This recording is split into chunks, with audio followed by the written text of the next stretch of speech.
Welcome to Feudalism, Part 2.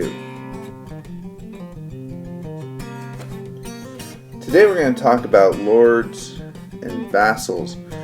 Before we do, though, I want you to think about a question. So there you are, and here's your thought bubble. And the question is, where do some people have more power than other people? You might want to think about the military. You might want to think about your family. You might want to think about what we learned about in our last video. So let's take a moment real quick and review the different levels of feudal society. At the top, you had kings. In theory, kings and sometimes queens owned the land. Another word for kings and queens that we've been using is monarch.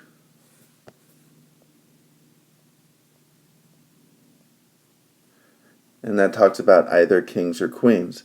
The next level in feudal society were the nobles. Nobles were given land from the monarch in exchange for promising to help protect that land, serve the monarch, pay taxes to the monarch. Our next level in feudalism are the knights. Knights were given pieces of land in exchange for helping the peasants protect it. And our final layer of feudalism is the peasants. The peasants were in charge of growing the food and providing the labor for the other levels of feudalism. So here we've got the basic structure of feudalism. At the top you've got the monarchs. Second, the monarchs are able to tell the nobles what to do. The nobles are able to tell knights and peasants what to do. Knights are able to tell peasants what to do. So the question is, in this system, who's considered a lord and who's considered a vassal? Well, let's start with the monarch up on top. The monarch has power over the nobles. The monarch's able to tell the nobles what to do. They're able to tell the knights what to do. They're able to tell the peasants what to do. So the noble is a lord over all the other levels of feudal society. So let's take a look at the nobles. The nobles are able to tell the knights what to do. They're also able to tell the peasants what to do. But they cannot tell the monarch what to do. So the nobles are vassals to the monarch, but the nobles are considered lords over knights and peasants. Same thing with the knights. The knights are a vassal to the nobles because they follow the direction of the vassals, but they are lords over the peasants. And finally, you've got the peasants at the bottom.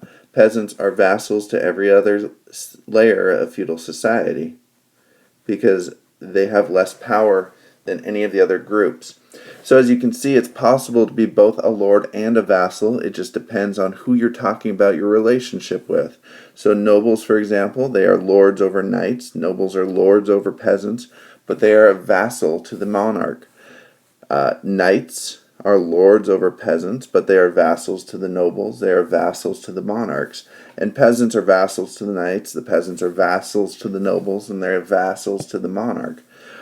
Just like you could be a son and a father, it depends on who you're talking about your relationship with when you decide whether the person you're talking about is a lord or a vassal.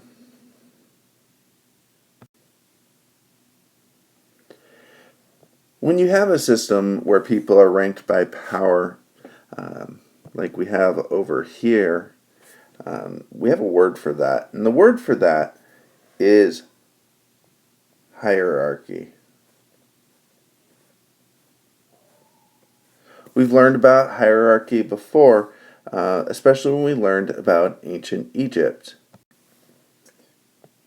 And this should look kind of familiar to you. This was the hierarchy in Egypt. Looks a little bit different than our feudal hierarchy over here. But you can see, again, we're ranked by power. You've got the pharaoh on top of this hierarchy. The pharaoh had the most power in ancient Egypt, followed by the nobles. Nobles could be officials or priests. Underneath that, you've got scribes and craftspeople. And at the bottom of this Egyptian hierarchy, you had farmers, slaves, and servants. And so you can see again, the people with the least power are down here, and the person with the most power is up here. And so because they're ranked by power, we consider this a hierarchy as well. Do you think you were paying attention? Answer the next questions and find out. Question 1. What are the 4 levels of feudalism discussed in the video? Question 2. How could someone be both a lord and a vassal? Give a specific example by discussing knights. Question 3. How was feudalism in Europe similar to the Egyptian hierarchy? How was it different?